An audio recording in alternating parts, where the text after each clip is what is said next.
चलिए, अगला तो हमारा क्या हो जाएगा, क्वांटिटेटिव एनालिसिस। तो हम सबसे पहले ऑर्गेनिक कंपाउंड को प्यूरिफाई कर लिए, और जब प्यूरिफाई कर लिए तब हम क्वालिटेटिव एनालिसिस किए कि उसके अंदर कार्बन है कि नहीं है, नाइट्रोजन है कि नहीं है, हाइड्रोजन है कि नहीं है, सल्फर है कि नहीं है। जब ये भी पता चल गया तो अब हमें ये पता करना होगा कि नाइट्रोजन कितना परसेंट है तो कितना परसेंट, सल्फर है तो कितना परसेंट, क्लोरीन है तो कितना परसेंट, कार्बन है तो कितना परसेंट, हाइड्रोजन अगर है उस ऑर्गेनिक कंपाउंड के अंदर तो कितना परसेंट होगा। तो क्वांटिटेटिव एनालिसिस। तो अगला हमें ये पढ़ना पड़ेगा तीसरा पोर्शन।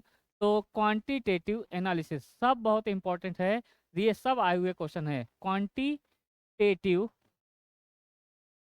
एनालिसिस, क्वांटिटेटिव एनालिसिस करते हैं। अब हम देखते हैं तो अगर है तो कितना परसेंट है। तो देखिए उस ऑर्गेनिक कंपाउंड के अंदर, तो सबसे पहला है अगर आपको कार्बन का परसेंटेज चाहिए, हाइड्रोजन का परसेंटेज चाहिए, ऑक्सीजन का परसेंटेज चाहिए, तो लिविंग कंबस्शन मेथड क्या होगा, लिविंग क्या हो जाएगा आपका, living combustion method, living combustion method, combustion method. तो देखिए लिविंग कंबस्शन मेथड में क्या होता है, तो ये बात ध्यान रखिएगा। लिविंग कंबस्शन में आप क्या निकालते हैं, परसेंटेज ऑफ कार्बन निकालते हैं, और क्या निकालते हैं, परसेंटेज ऑफ हाइड्रोजन निकालते हैं, और क्या निकालते हैं, परसेंटेज ऑफ ऑक्सीजन पता करते हैं लिविंग कंबस्शन मेथड में। तो लिविंग कंबस्शन मेथड में क्या होता है, सबसे पहले आप क्या करते हो, एक ट्यूब मतलब कि एक ये वॉश ग्लास में आप वो ऑर्गेनिक कंपाउंड लेते हो, और वो ऑर्गेनिक कंपाउंड होगा तो अगर उसके अंदर कार्बन होगा और हाइड्रोजन होगा तो क्या करेंगे, सबसे पहले कार्बन और हाइड्रोजन को पता करना है। कार्बन और हाइड्रोजन को पता करना है तो क्या करेंगे, तो कार्बन और हाइड्रोजन पता चल जाएगा तो ऑक्सीजन अपने आप पता चल जाएगा। तो यहाँ जनरली लिख दिया जाता है लिविंग कंबस्शन मेथड में क्या हो जाएगा, कार्बन और हाइड्रोजन का परसेंट। तो ये बताइए, मान लेते हैं ऑर्गेनिक कंपाउंड है, उसके अंदर कार्बन भी है और क्या है, हाइड्रोजन भी है, कार्बन भी है और क्या है, हाइड्रोजन है। तो हम इसका क्या कराएंगे, कंबस्शन, और कंबस्शन कराएंगे। कंबस्शन किसके प्रेजेंस में होता है, ऑक्सीजन के प्रेजेंस में। तो यहाँ पे क्या हो जाएगा, एक्स, इसका कितना मोल चाहिए, एक्स प्लस वाई बाई 4 मोल चाहिए, और यहाँ पे क्या बनता है, यहाँ बनता है एक्स मोल कार्बन डाइऑक्साइड बनता है, और वाई बाई 2 मोल, ये वाई बाई 2 मोल वाटर बनता है। और ये जो ऑर्गेनिक कंपाउंड का कंबस्शन आपने कराया, और इसको एक नली से फ्लो कराते हैं, एक ट्यूब के थ्रू यहाँ पे आप फ्लो कराएंगे, और ये कि पहला ट्यूब होगा और ये क्या होगा, दूसरा ट्यूब होगा। तो एक ट्यूब के थ्रू आप फ्लो कराएंगे तो देखिए क्या होगा, ट्यूब के क्या खास बात है, तो आप इस ट्यूब के थ्रू आप फ्लो कराएंगे तो देखिए, तो यहाँ पे ये ट्यूब के थ्रू आप फ्लो कराएंगे तो यहाँ पे आप क्या करोगे, ये ऑर्गेनिक कंपाउंड को कंबस्शन करके जलाएंगे। और ऑर्गेनिक कंपाउंड जब कंबस्शन होगा तो इसके अंदर क्या बनेगा, कार्बन डाइऑक्साइड। इसके अंदर कौन कौन सा गैस होगा, ये कार्बन डाइऑक्साइड गैस होगा, और क्या हो जाएगा, वाटर वेपर का गैस होगा, और क्या होगा, ऑक्सीजन गैस होगा। तो सबसे पहले यहाँ पे एक नली में यहाँ पे एनहाइड्रस कैल्शियम क्लोराइड भरा जाएगा। क्या भरा जाएगा, anhydrous calcium chloride, anhydrous calcium chloride. और ये दूसरे नली में यहाँ पे आप भरा जाएगा, यहाँ पे भरा होगा KOH सोल्यूशन। क्या भरा होगा, एक KOH सोल्यूशन, तो एक्वस KOH भरा होगा।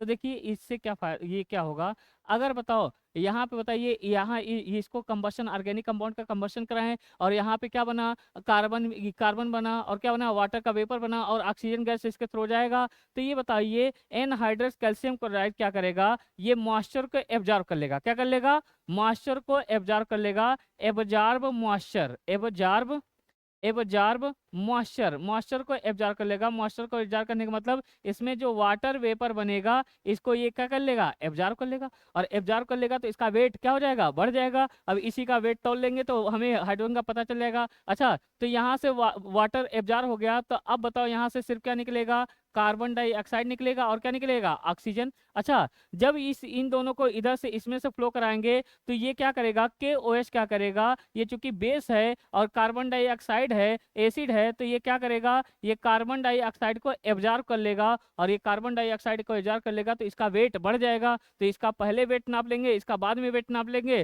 तो आपसे फिर यहाँ बताओ इस नली में से क्या सिर्फ बचेगा, सिर्फ ऑक्सीजन बचा होगा। तो इस तरीके से आप यहाँ पे इसका वेट करेंगे तो यहाँ से कार्बन का परसेंटेज और हाइड्रोजन का परसेंटेज पता चल जाएगा। तो सबसे पहले लिबिक मेथड में किसका परसेंट पता चलता है, कार्बन और हाइड्रोजन। और कैसे पता चलता है, तो देखिए सिंपल फार्मूला है। कैसे पता चलेगा, सिंपल फार्मूला।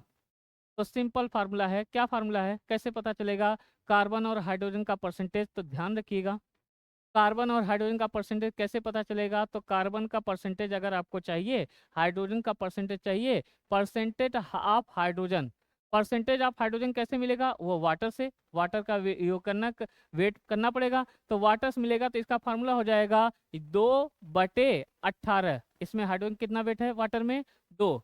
तो और ये टोटल वेट कितना है 18 इंटू वेट ऑफ वाटर जो आपको दिया होगा upon weight of organic compound, weight of organic compound into 100। तो ये आपका ये फार्मूला याद रखना। परसेंटेज ऑफ हाइड्रोजन निकालना है तो परसेंटेज ऑफ हाइड्रोजन का फार्मूला कैसे पता चलेगा, 2/18। जैसे वाटर से मिलेगा परसेंटेज ऑफ हाइड्रोजन, तो यहाँ पे हाइड्रोजन का कितना वेट है 2, और टोटल वेट कितना हो जाएगा 18 इंटू वेट ऑफ वाटर अपन क्या हो जाएगा wait of organic compound into 100%। अच्छा, लिविक कंबशन मेथड से और क्या पता चलता है, परसेंटेज ऑफ कार्बन। और परसेंटेज ऑफ कार्बन कैसे पता चलेगा, वो कार्बन डाइऑक्साइड से जो OH एब्जॉर्ब किया। तो बताइए, तो यहाँ पे इसमें कार्बन का, ये कार्बन डाइऑक्साइड में कार्बन का कितना ग्राम होगा, ये 12 एटॉमिक वेट, और टोटल कितना मॉलिक्यूलर वेट होगा 44 into weight of carbon dioxide question में दिया होगा, और upon weight of organic compound question में दिया रहेगा। सिर्फ वैल्यू रखिए, आपका आंसर आ जाएगा। तो वेट ऑफ आपका परसेंटेज ऑफ कार्बन ऐसे पता चलेगा। अच्छा, तो परसेंटेज ऑफ ऑक्सीजन कैसे पता चलेगा, या तो क्या करिए, परसेंटेज ऑफ ऑक्सीजन पता करना है तो परसेंटेज ऑफ ऑक्सीजन भी ये क्या होगा, इसी कार्बन डाइऑक्साइड से पता चलेगा। इसमें ऑक्सीजन का 2 मोल है तो इसका कितना हो जाएगा 32, और यहाँ पे इसका कितना हो जाएगा 32/44, ये क्या हो जाएगा 32/88, 32/88, 32/2 मोल ले लेंगे। तो ये फार्मूला याद रखिएगा। और यहाँ पे क्या हो जाएगा, wait of carbon dioxide upon weight of organic compound into 100%, into 100। तो ये परसेंटेज ऑफ ऑक्सीजन, तो ये 3 फार्मूला याद रखिएगा। या दूसरा तरीका है, परसेंटेज ऑफ ऑक्सीजन बराबर हो जाएगा टोटल 100% होता है minus percentage of carbon plus percentage of hydrogen. ये कर लेंगे, इन दोनों को ऐड करके 100 माइनस कर देंगे, इतना आ जाएगा। तो याद रखिएगा। तो बताओ परसेंटेज ऑफ हाइड्रोजन निकालने का फार्मूला बताइए, 2/18 into weight of water upon weight of organic compound into 100। Percentage of carbon निकालने का फार्मूला क्या हो जाएगा, 12/44 wait of carbon dioxide upon weight of organic compound into 100%। अच्छा, परसेंटेज ऑफ ऑक्सीजन निकालना है तो क्या हो जाएगा 32/88 into weight of carbon dioxide upon weight of organic compound into 100%, या 100 में से ये इन दोनों का माइनस कर दोगे तो आंसर आ जाएगा। तो ये याद रखिएगा, लिविक कंबशन मेथड से परसेंटेज ऑफ कार्बन पता चलता है, परसेंटेज ऑफ हाइड्रोजन पता चलता है। क्लियर है। चलिए अगला, अगर आपको हाइड्रोजन का क्लोरीन का परसेंटेज चाहिए, ब्रोमीन का परसेंटेज चाहिए, सल्फर का परसेंटेज चाहिए, या आपको फास्फोरस का परसेंटेज चाहिए, तो उसके लिए आप इस्तेमाल करते हैं केरियस मेथड। क्या इस्तेमाल किया जाता है, केरियस मेथड। लिविक कंबशन मेथड कार्बन और हाइड्रोजन के लिए है, तो ये अगला हो जाएगा आपका केरियस मेथड।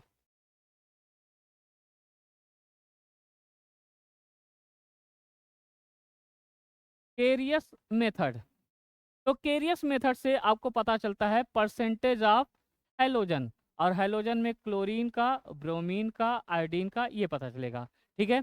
अच्छा, और क्या पता चलता है, परसेंटेज ऑफ सल्फर पता चलता है, और क्या पता चलता है, परसेंटेज ऑफ फास्फोरस पता चलता है। तो लिबिक मेथड से percentage of carbon, percentage of hydrogen, Carius method से percentage of halogen, percentage of sulphur, percentage of phosphorus. तो देखिए इसका ही फार्मूला आपको डायरेक्ट याद होना चाहिए। तो ये सब नीट एग्जाम में आईटी में पूछा जाता है, अभी हम लोग क्वेश्चन देखेंगे। तो परसेंटेज ऑफ क्लोरीन अगर पता करना है ना, तो वहाँ बताइए क्वालिटेटिव एनालिसिस करते समय क्लोरीन किस रूप में मिला था, AgCl के रूप में। किस रूप में मिला था, AgCl के रूप में। तो इसी में से हमें परसेंटेज पता करना हो जाएगा। तो क्लोरीन का ये कितना होता है 35.5, और AgCl का टोटल कितना हो जाएगा 143.5 इंटू वेट ऑफ AgCl जो कि आपको दिया होगा क्वेश्चन में, अपान वेट ऑफ ऑर्गेनिक कंपाउंड जो कि दिया होगा क्वेश्चन में, इनटू 100, तो इससे परसेंटेज ऑफ क्लोरीन आपको पता चल जाएगा। अच्छा, परसेंटेज ऑफ ब्रोमीन कैसे निकालेंगे? परसेंटेज ऑफ ब्रोमीन निकालेंगे तो बताइए, क्वालिटेटिव एनालिसिस में ब्रोमीन किस रूप में मिला था? AgBr के रूप में प्रेसिपिटेट हुआ था येलो कलर में। तो यहाँ से बताइए, यहाँ पे इसमें इस कंपाउंड में ब्रोमीन का एटॉमिक मास कितना होता है? 80, और टोटल कितना हो जाएगा? 188। इसका 80 होता है, 108 होता है, तो इन दोनों को ऐड करोगे तो मॉलिक्यूलर मास कितना हो जाएगा? 188 इंटू क्या हो जाएगा? वेट ऑफ AgBr आपको दिया गया होगा क्वेश्चन में, वेट ऑफ AgBr आपको क्वेश्चन में दिया गया होगा upon weight of organic compound आपको क्वेश्चन में दिया गया होगा इनटू 100। तो ये परसेंटेज ऑफ ब्रोमीन पता चल जाएगा। अच्छा, अगर आपको परसेंटेज ऑफ सल्फर चाहिए, परसेंटेज ऑफ सल्फर, तो ये केरियस मेथड से ही पता चलेगा। परसेंटेज ऑफ सल्फर जो मिलेगा वो बेरियम सल्फेट के रूप में मिलेगा। तो बेरियम सल्फेट से मिलेगा, तो इसका फार्मूला बनेगा। तो बताइए, इसमें सल्फर का एटॉमिक मास कितना होता है? 32, और टोटल इसका जब बेरियम सल्फेट का निकालोगे तो 233 आता है। कितना आता है? 233 मॉलिक्यूलर वेट आता है इनटू, और ये weight of barium sulphate question में दिया रहेगा upon weight of organic compound question में दिया रहेगा इनटू 100। तो इस तरीके से आप परसेंटेज ऑफ सल्फर भी निकाल लेंगे।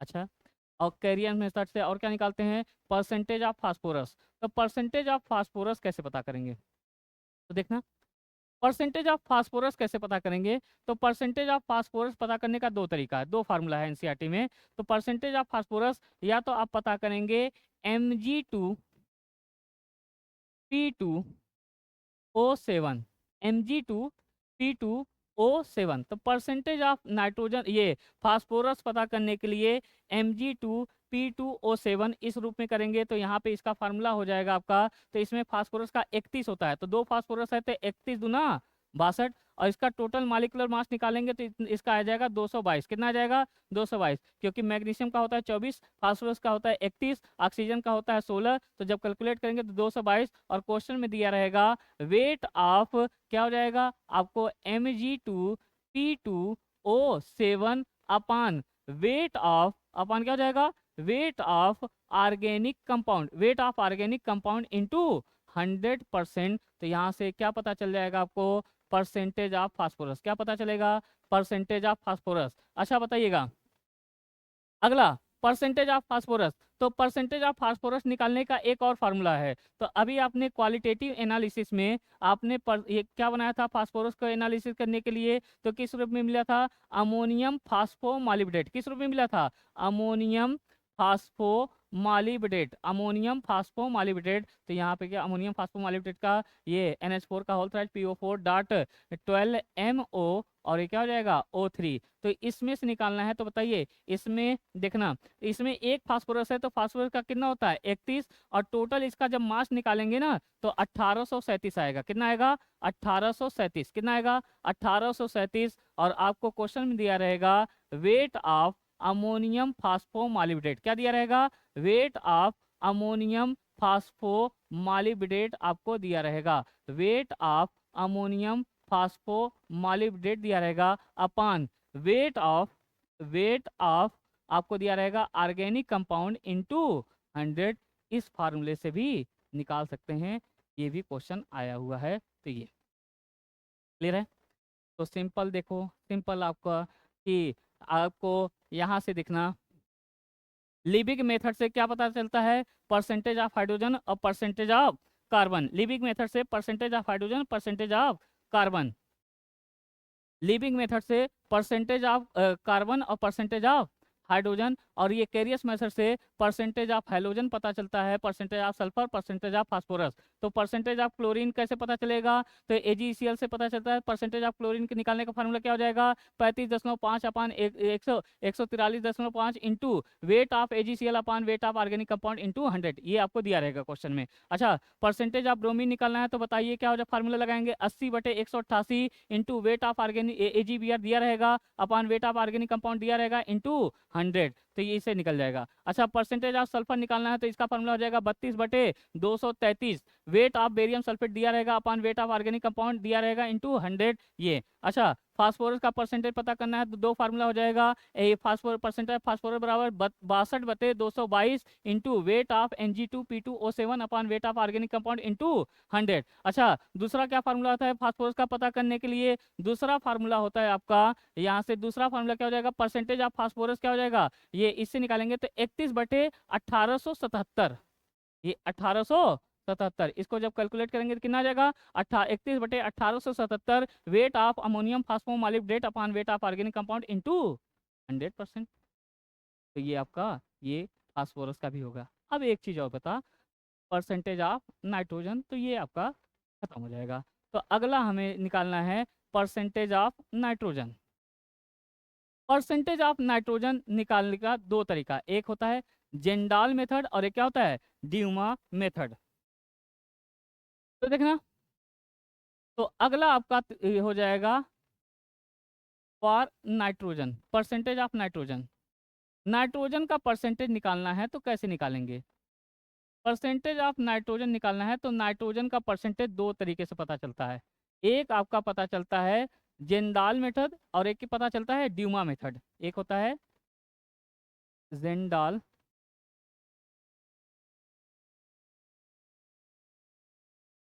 मेथड और एक होता है ड्यूमा मेथड, और दोनों बिल्कुल अलग है। बहुत ही इंपॉर्टेंट, बहुत ही इंपॉर्टेंट, बहुत ही इंपॉर्टेंट, और सिंपल एक लाइन में आंसर आएगा। अच्छा, जेंडाल मेथड में, जेंडाल मेथड में जो नाइट्रोजन एस्टिमेट किया जाता है वो अमोनियम सल्फेट के रूप में, ये अमोनियम सल्फेट के रूप में एस्टिमेट किया जाता है। या तो ये फर्स्ट फॉर्म है या फाइनल फॉर्म अमोनिया के रूप में। किस रूप में? अमोनिया के रूप में, फाइनल अमोनिया के रूप में। अच्छा, ड्यूमा मेथड में जो ये नाइट्रोजन का परसेंटेज निकाला जाता है ये नाइट्रोजन गैस के रूप में। किस रूप में निकाला जाता है? नाइट्रोजन गैस के रूप में। यही पूछ लिया जाता है जेंडाल मेथड में नाइट्रोजन का जो परसेंटेज निकाला जाता है वो किस रूप में प्रेसिपिटेट होगा, तो या तो अमोनियम सल्फेट दिया रहेगा या तो अल्टीमेटली क्या दिया रहेगा, अमोनिया। या तो ड्यूमा मेथड में आपसे पूछेगा तो किस रूप में ये नाइट्रोजन निकालेंगे, ये नाइट्रोजन गैस का वॉल्यूम के रूप में निकालेंगे। तो सबसे पहले जेंडाल मेथड का शॉर्टकट ट्रिक देखो क्या है, जेंडाल मेथड से कैसे परसेंटेज ऑफ नाइट्रोजन निकालते हैं जेंडाल मेथड से। तो देखिए पहला सीखते हैं जेंडाल, जेंडाल मेथड। जेंडाल मेथड से आपको पता चलता है किसका परसेंटेज, कार्बन का, हाइड्रोजन का, फास्फोरस का, सल्फर का, किसका पता चलता है, नाइट्रोजन का परसेंटेज। किसका पता चलता है? नाइट्रोजन का परसेंटेज पता चलता है। और कैसे पता चलता है देखना बिल्कुल आसान है। तो पहले तो कुछ लिमिटेशन है। क्या लिमिटेशन है? जेंडाल मेथड का लिमिटेशन है, यानी इस केस में जेंडाल मेथड नहीं लगेगा, जेंडाल मेथड से नहीं निकाला जाएगा परसेंटेज ऑफ नाइट्रोजन। तो लिमिटेशन जेंडाल मेथड का क्या है, लिमिटेशन। लिमिटेशन ये है अगर नाइट्रोजन नाइट्रोजन के साथ जुड़ा होगा तो जेंडाल मेथड से परसेंटेज ऑफ नाइट्रोजन नहीं पता चलेगा।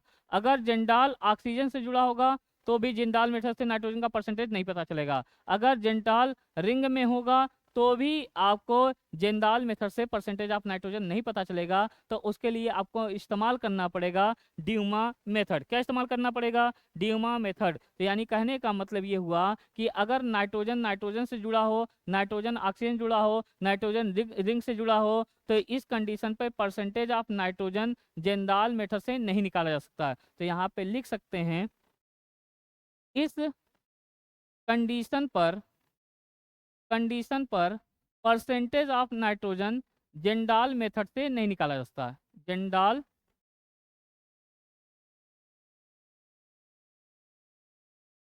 जेंडाल मेथड से नहीं निकाला जाता, जेंडाल मेथड से नहीं निकाला जा सकता।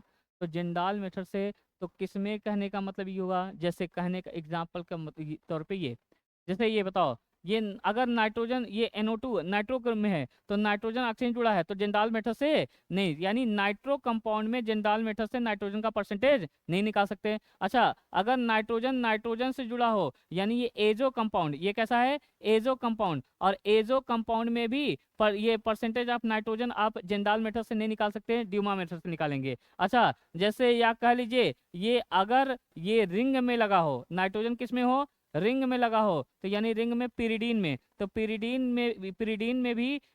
में नाइट्रोजन है, मगर इसका परसेंटेज जंदाल मेथड से नहीं निकाल सकते। क्यों? क्योंकि यहाँ पे नाइट्रोजन रिंग में लगा है। तो याद रखिएगा कि अगर नाइट्रोजन से लगा है, अगर नाइट्रोजन ये ऑक्सीजन लगा है, अगर नाइट्रोजन रिंग में लगा है तो जंदाल मेथड से नहीं निकलेगा। अगला, अगर नाइट्रोजन जैसे एजॉक्सी कंपाउंड में भी नाइट्रोजन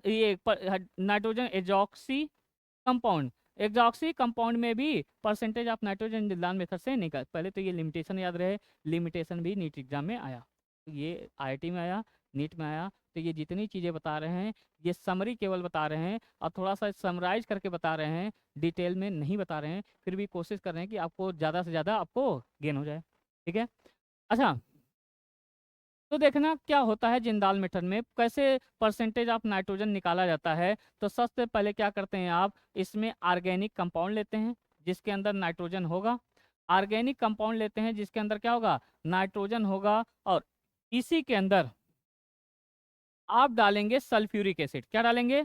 इसी बर्तन में सल्फ्यूरिक एसिड डालेंगे कैटालिस्ट के रूप में, और पोटेशियम सल्फेट डाल देंगे कैटालिस्ट के रूप में। और जैसे ही सल्फ्यूरिक एसिड डालेंगे तो ये अगर इसके अंदर नाइट्रोजन होगा तो ये चेंज हो जाएगा अमोनियम सल्फेट में। किस में चेंज हो जाएगा? अमोनियम सल्फेट में चेंज हो जाएगा। ये फर्स्ट फॉर्म है, ये फर्स्ट फॉर्म आपको पहले मिलेगा अमोनियम सल्फेट। किस रूप में मिलेगा नाइट्रोजन? Ammonium sulphate. अगर इसी में आपने बेस मिला दिया, अगर आपने इसी में बेस मिला दिया यानी NaOH मिला दिया आपने, तो ये तुरंत ही चेंज हो जाएगा अमोनिया में, और अमोनिया के ही एस्टिमेशन ये फाइनल इसी से निकाला जाता है। अमोनिया में चेंज हो जाएगा और बाई प्रोडक्ट में सोडियम सल्फेट निकल जाएगा। बाई प्रोडक्ट में क्या निकल जाएगा?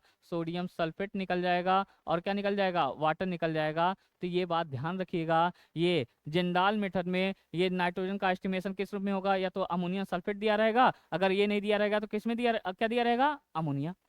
तो यहाँ से परसेंटेज जिंदाल मेथड में परसेंटेज का ऑफ नाइट्रोजन निकाला जाता है। Kjeldahl method percentage of nitrogen का ट्रिक होता है, परसेंटेज ऑफ नाइट्रोजन बराबर मिली इक्विवेलेंट ऑफ अमोनिया। क्या हो जाएगा?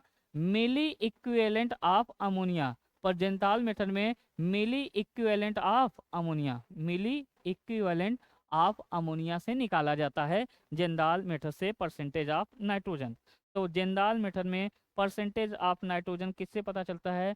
मिली इक्विवेलेंट ऑफ अमोनिया से। तो देखो कैसे पता चलेगा मिली इक्विवेलेंट, यानी अमोनिया से निकलेगा, अमोनिया गैस से निकलेगा। जबकि ड्यूमा मेथड में कैसे निकलता है? ड्यूमा मेथड में निकलता है आपका नाइट्रोजन गैस से। तो देखो कैसे, ये फार्मूला याद रखना, ये फार्मूला आपको याद होना चाहिए। तो सिंपल एक लाइन में आंसर आएगा। ट्रिक ट्रिक क्या है? Percentage of nitrogen Jindal method से निकालने का ट्रिक होता है, ये याद है तो सेकंडों में आंसर आएगा, एक लाइन में आ जाएगा। Percentage of nitrogen Jindal method से निकालना है तो ये आप ट्रिक इस्तेमाल करना, 1/4 upon weight of organic compound into milli equivalent of ammonia. क्या हो जाएगा? Milli equivalent of ammonia. तो मिली इक्विवेलेंट ऑफ अमोनिया आप निकालेंगे। क्या निकालेंगे? Milli equivalent of ammonia. या दूसरा फॉर्म आपको, अगर अमोनिया का मिली इक्विवेलेंट नहीं पता है तो आप क्या करें? मिली इक्विवेलेंट कैसे? इक्विवेलेंट होता है, देखो एक होता है इक्विवेलेंट, एक होता है ग्राम इक्विवेलेंट। ग्राम इक्विवेलेंट कैसे निकाला जाता है? ये ग्राम इक्विवेलेंट बराबर क्या होता है? Weight upon equivalent. और क्या हो सकता है ग्राम इक्विवेलेंट बराबर? Normality into volume. और क्या हो सकता है? Molarity into conversion factor into volume. अगर ये वॉल्यूम लीटर में है, अगर ये वॉल्यूम लीटर में है तो ये क्या हो जाएगा? ग्राम इक्विवेलेंट हो जाएगा। अगर यही वॉल्यूम, ये क्या हो जाएगा? अगर यही वॉल्यूम आपका ml में है तो ये क्या हो जाएगा? मिलीग्राम इक्विवेलेंट हो जाएगा। तो आपको यहाँ सिंपल फार्मूला आ जाएगा N इंटू वी, और यहाँ ml में रखना है, या मोलरिटी दिया होगा तो m x और क्या हो जाएगा? v, और यहाँ पे ml में रखना है। ये अंतर है सिर्फ, क्लियर है? देखो आपका मेन फार्मूला ये, जिसके लिए इतना सब कुछ बताना पड़ा। तो percentage of nitrogen Jindal method से तो ये क्या हो जाएगा? 1/4 upon weight of organic compound. तो पहले ब्रैकेट में मिली इक्विवेलेंट ऑफ एसिड, क्या होगा?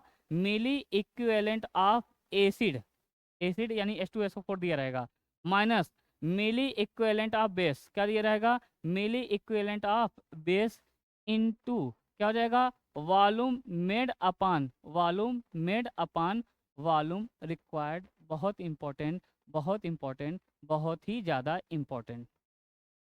यही एक फार्मूले से एक क्वेश्चन आपको सेकेंडों में आंसर आएगा। जेंडाल मेथड से percentage of nitrogen, Kjeldahl method से परसेंटेज ऑफ नाइट्रोजन निकालने का सिंपल फार्मूला। तो मेन चीज़ आपको ये याद रखना है, जेंडाल मेथड का परसेंटेज ऑफ नाइट्रोजन निकालने का मेन फार्मूला ये है। ये सब भूल जाइए, ये याद रहे। तो percentage of nitrogen Kjeldahl method से 1.4 upon weight of organic compound bracket के अंदर milli equivalent of acid minus milli equivalent of base, और बेस के साथ लगा देंगे volume made upon volume required. अगर आपको बेस नहीं दिया रहेगा, केवल एसिड दिया रहेगा, तो एसिड का मिली इक्विवेलेंट रख देंगे। और मिलीग्राम इक्विवेलेंट रखने का, मिलीग्राम इक्विवेलेंट का फार्मूला क्या होता है, ये नॉर्मलिटी इनटू वॉल्यूम ml में। या तो नॉर्मलिटी ना दिया रहेगा तो मोलरिटी दिया रहेगा तो क्या रखेंगे, कन्वर्जन फैक्टर। और कन्वर्जन फैक्टर क्या होता है, टोटल पॉजिटिव चार्ज या टोटल निगेटिव चार्ज। जैसे ये एनसीईआरटी का ये क्वेश्चन देखिए, एक लाइन का क्वेश्चन है, आपको ऐसे लंबा चौड़ा दिया रहेगा, एक लाइन में आंसर आएगा। क्वेश्चन पढ़िए। तो एनसीईआरटी का क्वेश्चन है, तो बताइए, एनसीईआरटी का एक लाइन का क्वेश्चन है, कोई दम नहीं है, एक लाइन में आएगा। During estimation of nitrogen in present in organic compound by Kjeldahl method, किससे, जेंडाल मेथड से निकालना है। किससे निकालना है, जेंडाल मेथड से। The ammonia evolve from 0.05 gram of compound in Kjeldahl method. तो अमोनिया निकलता है जेंडाल मेथड में, अमोनिया से ही एस्टिमेट करते हैं। अच्छा, यहाँ पे ऑर्गेनिक कंपाउंड का वेट कितना दिया है, 0.5, कितना दिया है, 0.5। और एस्टिमेशन ऑफ नाइट्रोजन और न्यूट्रलाइजेशन 10 ml ऑफ ये 10 ml 1 मोलर सल्फ्यूरिक एसिड, यानी क्या दिया है, सल्फ्यूरिक एसिड का मिली इक्विवेलेंट रख देंगे। एक लाइन का परसेंटेज ऑफ नाइट्रोजन। तो बताइए जेंडाल मेथड में परसेंटेज ऑफ नाइट्रोजन कैसे निकालते हैं, तो सिंपल एक लाइन का फार्मूला है, याद रखिएगा। जेंडाल मेथड में परसेंटेज ऑफ नाइट्रोजन निकालने का फार्मूला होता है 1.4 upon weight of organic compound into, ये क्या हो जाएगा, ब्रैकेट में मिली इक्विवेलेंट ऑफ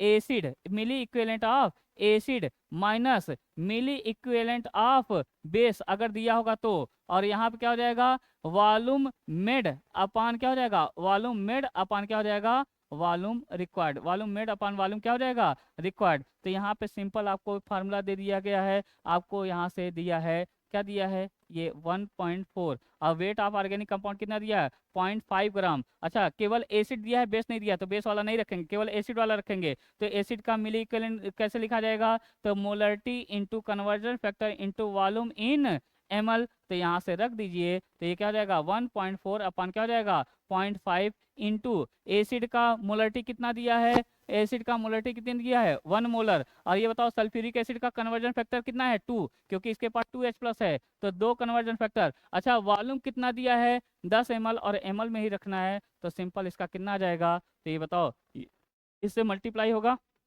तो क्या हो जाएगा, ये 14 दूना 28, क्या हो जाएगा, 14 दूना 28। ये 0.5 है तो 1/2 ऊपर जाएगा, तो यानी ये परसेंटेज ऑफ नाइट्रोजन कितना आएगा, 56%।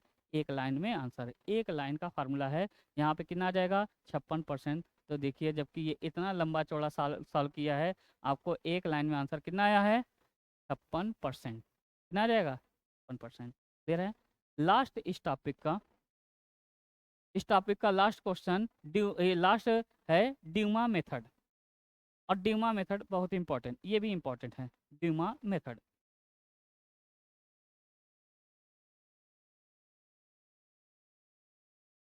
चलिए, अगला है परसेंटेज ऑफ नाइट्रोजन पता करने का ड्यूमाज मेथड। एक होता है जेंडाल मेथड, उसका फार्मूला याद रखिएगा, ड्यूमाज मेथड। तो ड्यूमाज मेथड ये भी इंपॉर्टेंट है, इससे भी नीट में आईआईटी में कई बार क्वेश्चन आ चुका है, ड्यूमाज मेथड। तो ड्यूमाज मेथड में ये किसके लिए एप्लीकेबल होता है, ऑल नाइट्रोजिनस कंपाउंड। ये अप्लीकेबल फॉर, ड्यूमा मेथड किसके लिए एप्लीकेबल होता है, applicable for all nitrogenous compound, all nitrogenous compound, all nitrogenous compound के लिए अप्लीकेबल, ऑल नाइट्रोजिनस कंपाउंड के लिए अप्लीकेबल होता है। जबकि जेंडाल मेथड में लिमिटेशन था, अगर नाइट्रोजन के नाइट्रोजन साथ लगा है तो उसमें नहीं दिखेगा, नाइट्रोजन ऑक्सीजन के साथ जुड़ा है तो नहीं होगा, नाइट्रोजन रिंग में होगा तो उससे जेंडाल मेथड से नहीं पता है। मगर इसमें सबके जितने भी नाइट्रोजन कंपाउंड है सबका इससे निकाला जा सकता है। और ड्यूमा मेथड में ये परसेंटेज ऑफ नाइट्रोजन पता चलता है।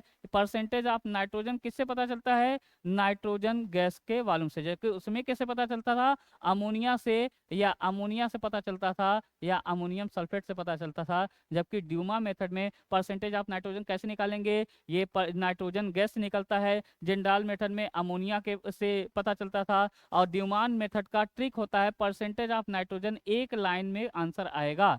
जैसे इसका ट्रिक होता है परसेंटेज ऑफ नाइट्रोजन बराबर volume of nitrogen, volume of nitrogen at STP, यानी ध्यान रखना है वॉल्यूम ऑफ नाइट्रोजन एसटीपी पे रखना है, upon 8 into weight of organic compound. एक लाइन का क्वेश्चन, एक लाइन का क्वेश्चन। तो बताओ, कह रहा है percentage of nitrogen Dumas method से कैसे निकालेंगे? ये ड्यूमा मेथड से है परसेंटेज ऑफ नाइट्रोजन निकालने का। तो वॉल्यूम ऑफ नाइट्रोजन रखना है एसटीपी पे, ध्यान रहे एसटीपी पे, upon weight of 8 into weight of organic compound. जैसे कहने का मतलब एसटीपी का मतलब क्या होता है? टेम्परेचर कितना होता है? टेम्परेचर हो जाएगा, एसटीपी का मतलब स्टैंडर्ड टेम्परेचर और प्रेशर। टेम्परेचर कितना होता है? 0 डिग्री सेल्सियस यानी 273 केल्विन। अच्छा, और ये एसटीपी पे यानी प्रेशर कितना होता है? 1 एटीएम। अगर एमएमएचजी में बात करें तो कितना होता है? 760 एमएमएचजी। कितना होता है? 760 एमएमएचजी हो जाएगा। कितना हो जाएगा? 760 एमएमएचजी ये होगा। अच्छा, और एक बात याद रखिएगा, अगर ये वॉल्यूम ऑफ नाइट्रोजन एसटीपी पे नहीं होगा तो पहले उसको कन्वर्ट कर लेंगे। If volume of nitrogen, volume of nitrogen not at STP then convert into, तब उसको उसको कन्वर्ट कर लीजिए एसटीपी पे, then convert convert at STP पे उसको बदल लीजिए। और कैसे कन्वर्ट करेंगे? तो ये फार्मूला लगा दीजिएगा, P1 V1 अपान T1 बराबर ये P2 V2 P2 V2 V2 अपान T2। क्लियर है? तो ये बताओ, ये जो होगा, जैसे ये कहना मतलब ये आपको, ये आपका दिया रहेगा तो ये गिवन है, तो हमें गिवन वाला नहीं रखना है, हमें क्या रखना है? एसटीपी वाला। तो अगर एसटीपी पे नहीं होगा वो टेम्परेचर, यानी 273 केल्विन नहीं होगा, या 760 एमएमएचजी नहीं होगा, तो तुरंत ये फार्मूला लगा के उसको कन्वर्ट कर लेंगे, तब जाके हम परसेंटेज ऑफ नाइट्रोजन निकालेंगे। जैसे एग्जाम्पल के तौर पे एक क्वेश्चन दिया जाए कि कहने का मतलब ये, तो एग्जाम्पल के तौर पे एक क्वेश्चन दिया जाए, जैसे ये क्वेश्चन ये है कि ये मान लीजिए ये ऑर्गेनिक कंपाउंड है, और ये ऑर्गेनिक कंपाउंड का वेट दिया गया है आपको 1.25 ग्राम। कितना दिया गया है? 1.25 ग्राम। और इसमें ड्यूमा मेथड लगा के, कौन सा मेथड? ड्यूमा मेथड लगाया, और ड्यूमा मेथड से यहाँ पे क्या निकला? Nitrogen gas. क्या निकला? नाइट्रोजन गैस निकला। और इस नाइट्रोजन गैस का जो ये वॉल्यूम दिया है, ये कितना दिया है? 500 ml। और ये जो नाइट्रोजन गैस है ये 760 mmHg पे है। और यहाँ पे ये इसका टेम्परेचर जो है 546 केल्विन है। तो हमें पता करना है परसेंटेज ऑफ नाइट्रोजन। तो परसेंटेज ऑफ नाइट्रोजन पता करना है ड्यूमा मेथड से। पहले ये बताओ, ये आपका वॉल्यूम दिया है 500 ml, क्या ये वॉल्यूम एसटीपी पे है? तो अगर एसटीपी पे है तो प्रेशर 760 होना चाहिए, प्रेशर 760 है, तो ये एसटीपी पे है। मगर टेम्परेचर 273 होना चाहिए, ये एसटीपी पे नहीं है। तो पहले आपको इसको एसटीपी पे कन्वर्ट करना पड़ेगा। और एसटीपी पे कन्वर्ट करने के लिए आपको कौन सा फार्मूला अप्लाई करना है? तो P1 V1 अपान T1 बराबर P2 V2 अपान T2। तो ये वाला आप रखेंगे गिवन वाला वैल्यू, गिवन, और ये वाला आप रखेंगे ये एसटीपी वाला गिवन, और ये क्या होगा? एसटीपी वाला। तो सिंपल देखो क्या हो जाएगा आपका। तो कितना दिया है प्रेशर? 760, तो यहाँ रख देंगे 760। कितना दिया है वॉल्यूम? 500, ये क्या रख देंगे? 500। कितना टेम्परेचर दिया है? 546, जो कि एसटीपी पे नहीं है, तो इसलिए हमें कन्वर्ट करना पड़ रहा है। तो 546। अच्छा, अगर एसटीपी पे प्रेशर होता तो कितना होता? 760। अच्छा, एसटीपी का वॉल्यूम हमें पता करना है, और एसटीपी पे टेम्परेचर कितना होता है? 273। और इसको सॉल्व करिए तो देखो कितना आ जाएगा। तो आप जानते हैं ये क्या हो जाएगा? 760 से 760 कट जाएगा, तो ये क्या हो जाएगा? ये इससे कट जाएगा, और ये 273 दूना क्या हो जाएगा? 546, और ये क्या हो जाएगा? 250। यानी यहाँ पे इसका एसटीपी पे वॉल्यूम कितना आया? 250। कितना आया? 250 ml आया और सिंपल उठा के रख देंगे। ड्यूमा मेथड से परसेंटेज ऑफ नाइट्रोजन बराबर क्या हो जाएगा, volume of nitrogen at STP, volume of nitrogen at STP upon क्या हो जाएगा 8 into weight of organic compound. तो ये कितना आया 250, कितना आया 250, ये कितना हो गया 8 और ये क्या हो जाएगा ये 1.25, कितना हो जाएगा 1.25। इसको सॉल्व करिए कितना आ जाएगा, तो देखो कितना आएगा, बताइए ये कितना आएगा, इसको सॉल्व करिए कितना आया। तो देखो इसको सॉल्व करो कितना आ जाएगा, ये हो जाएगा आपका 250 और ये क्या हो जाएगा 8 और इसको अगर सॉल्व किया जाए तो ये क्या हो जाएगा 25/125/100 यानी क्या हो जाएगा 25 पंजे 125 और 25 चौका 100, ये क्या हो जाएगा 2 से कट जाएगा और ये कितना हो जाएगा 10, यानी ये कितना आया 25% एक लाइन में। हाँ, एक चीज और, अगर क्वेश्चन में एक्वस टेंशन दे देगा तब आपको एक काम और बढ़ गया, नहीं तो सिंपल ये आपको एक काम और बढ़ जाएगा। अगर क्वेश्चन में एक्वस टेंशन दे देगा तब क्वेश्चन में कहेगा एक्वस टेंशन, जैसे यहाँ पे क्वेश्चन में कहेगा एक्वस टेंशन, तब आपका एक काम बढ़ जाएगा। फिर आपका सिंपल फार्मूले का देखना, एक एक लाइन में आंसर निकालेंगे, नीट का हो चाहे जेई का हो चाहे एनसीईआरटी का हो, एक लाइन में आंसर आएगा।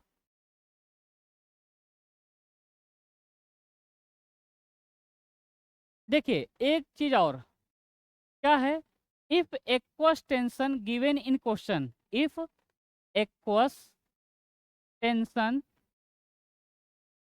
टेंशन गिवन इन क्वेश्चन, अगर क्वेश्चन में एक्वस टेंशन दे दिया तब थोड़ा सा एक स्टेप बढ़ जाएगा। वो क्या स्टेप होगा, अगर एक्वस टेंशन का मतलब वाटर वेपर का प्री प्रेशर होगा। एक्वस टेंशन का मतलब क्या होगा, एक्वस टेंशन एक्वस मतलब क्या होता है वाटर, तो ये बताओ इसमें क्या होगा, ये प्रेशर ऑफ वाटर भी होगा, प्रेशर ऑफ वाटर भी आ जाएगा। तो यहाँ पे जो टोटल प्रेशर होगा उसमें क्या होगा, प्रेशर ऑफ नाइट्रोजन भी होगा, प्रेशर ऑफ नाइट्रोजन होगा और साथ में अगर एक्वस टेंशन दिया होगा तो वहाँ पे प्रेशर ऑफ वाटर वेपर भी होगा। हमें सिर्फ प्रेशर ऑफ नाइट्रोजन चाहिए, तो आप क्या करोगे, तो यहाँ पे प्रेशर ऑफ नाइट्रोजन कैसे निकलेगा, प्रेशर ऑफ नाइट्रोजन कैसे निकलेगा, total pressure minus pressure of water vapour या कह लीजिए एक्वस टेंशन, वाटर वेपर या कह लीजिए एक्वस टेंशन। तो प्रेशर ऑफ नाइट्रोजन निकालना है तो ये टोटल प्रेशर माइनस क्या हो जाएगा, प्रेशर ऑफ एक्वस टेंशन क्या हो जाएगा, यहाँ पे माइनस एक्वस टेंशन वो दिया रहेगा MMHg में दिया रहेगा, एक्वस टेंशन दिया रहेगा। ये सिंपल एक काम बस और बढ़ जाएगा बस, और आएगा उसी फार्मूले से, सिंपल एक लाइन में आएगा। जैसे एग्जाम्पल के तौर पे क्वेश्चन देखना,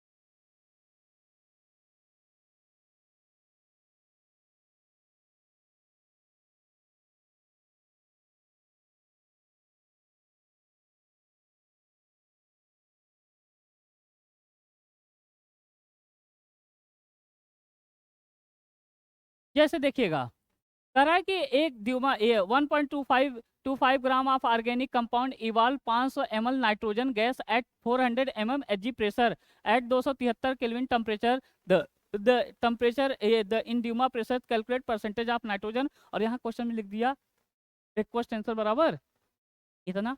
तो पहले तो ये बताइए अगर ड्यूमा मेथड से परसेंटेज ऑफ नाइट्रोजन चाहिए आपको तो उसका फार्मूला क्या होता है, volume of nitrogen, volume of nitrogen at STP upon क्या रखना होगा 8 into weight of organic compound. अब देखो ये वेट ऑफ ऑर्गेनिक कंपाउंड कितना दिया है, इतना दिया है। अच्छा देखना है वॉल्यूम एसटीपी पे है कि नहीं है, तो कैसे पता चलेगा एसटीपी पे है कि नहीं है, तो यहाँ बताइए ये वॉल्यूम एसटीपी 500 ml वॉल्यूम दिया है, ये एसटीपी पे है कि नहीं है, तो कैसे पता चलेगा, ये बताओ 400 mmHg दिया है, नहीं 400 mm 760 होता तो तब तो एसटीपी पे होता। अच्छा टेम्परेचर 273 दिया, टेम्परेचर तो एसटीपी पे है मगर प्रेशर एसटीपी पे नहीं है।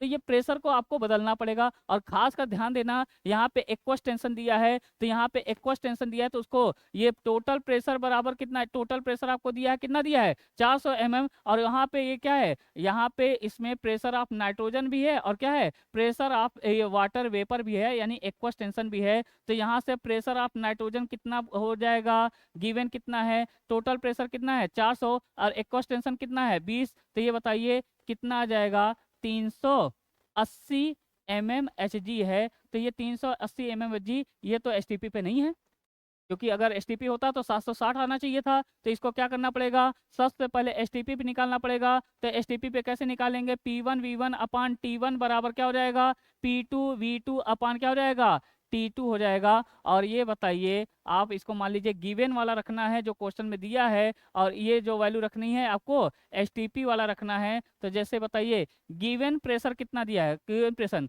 तो ये एक क्वेश्चन से हटा के बात करना है, 400 नहीं रखना है, कितना रखना है 380 इंटू गिवन वॉल्यूम कितना दिया है 500 ml। अच्छा गिवन टेम्परेचर कितना दिया है 273। अच्छा बताइएगा एसटीपी पे प्रेशर कितना होता है 760। अच्छा एसटीपी पे हमें वॉल्यूम चाहिए, एसटीपी पे टेम्परेचर कितना होता है 273। और यहाँ से 273 से घट गया 380 गुना 260, और यहाँ से क्या आ जाएगा, volume of nitrogen at STP आ जाएगा 250 ml आ जाएगा। सिंपल रख दिया। तो यहाँ बताइए परसेंटेज ऑफ नाइट्रोजन बराबर वॉल्यूम एट एसटीपी कितना आ जाएगा 250 ml आ जाएगा अपान 8। और वेट ऑफ ऑर्गेनिक कंपाउंड कितना है 1.25 हो जाएगा। तो यहाँ से ये 250 बटे ये 8, और ये क्या हो जाएगा, ये 125 बटे 100, ये 25 पंजे 125, 25 चौका 100, ये 2 से कट जाएगा 10 हो जाएगा, यानी 25% आ जाएगा।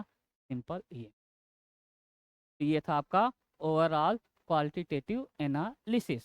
क्वांटिटेटिव एनालिसिस, तो पहले आपने प्यूरिफिकेशन किया, फिर क्वालिटी की निकाला, फिर उसके बाद आपने पता किया कि कार्बन कितना परसेंट, हाइड्रोजन कितना परसेंट, नाइट्रोजन कितना परसेंट, नाइट्रोजन निकालने का ड्यूमा मेथड और जिंदाल मेथड, बहुत ज़्यादा इंपॉर्टेंट, बहुत ज़्यादा इंपॉर्टेंट। तो अब देखते हैं नीट में, आईआईटी में, एनसीईआरटी में कैसे क्वेश्चन पूछे गए हैं। सेकेंडों में आंसर आएगा, सेकेंडों में ये सब सारे आंसर आएंगे। क्लियर है। तो ये था, थोड़ा सा आपको हिंट दिए, ये डिटेल में नहीं पढ़ाया, बस ये थोड़ा सा क्विक रिवीजन टाइप का बताया, डिटेल में नहीं बताए हैं। तो देखना यही एक सिंपल फार्मूला इस्तेमाल करके आप सारे क्वेश्चन सॉल्व कर लेंगे। तो डीमा मेथड वाला फार्मूला याद रखिएगा, जेंदाल मेथड वाला फार्मूला याद रखिएगा, percentage of hydrogen, chlorine, bromine, iodine, ये सब कैसे निकाला जाता है, सल्फर का परसेंटेज कैसे निकाला जाता है, ये सब आपको लाइन टू लाइन मिलेगा नीट में, आईआईटी में, एनसीईआरटी में, सब एकदम बेहतरीन। ये सब फार्मूले याद रखिएगा। लिबिक मेथड से परसेंटेज ऑफ हाइड्रोजन, कार्बन और हाइड्रोजन, केरियस मेथड से ये हेलोजन, फास्फोरस, सल्फर और ये नाइट्रोजन का परसेंटेज, जिंदाल मेथड से और ड्यूमा मेथड से। तो अब हम लोग देखेंगे नीट के क्वेश्चन। क्लियर है।